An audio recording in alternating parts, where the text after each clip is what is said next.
দুইটাই দিছে। আমরা সরকারের মাধ্যমে আমাদের সভাপতিকে শুভেচ্ছা এবং অভিনন্দন জানাই। ভাইরা যে কথা বলছিলাম,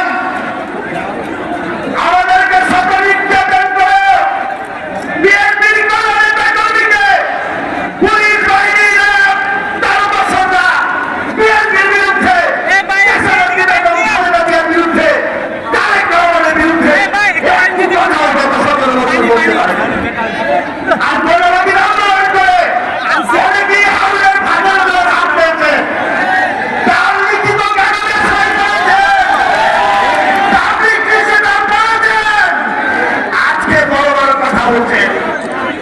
ভাইরা আমার পরিষ্কার বক্তব্য, বিএনপি রাজপথে ছিল, সৈনিকরা রাজপথে থাকবে, গণতন্ত্র যতদিন প্রতিষ্ঠা না হবে ততদিনই রাজপথে থাকবে।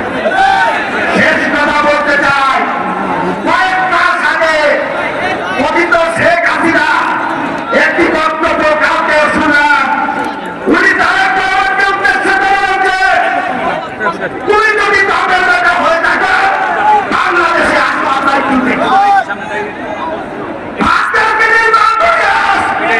আজকে এই সমাবেশে দাঁড়িয়ে আমি বলতে চাই, শেখ হাসিনা আমরা তুমি যদি দমের বেটি হও বাংলাদেশে আসবো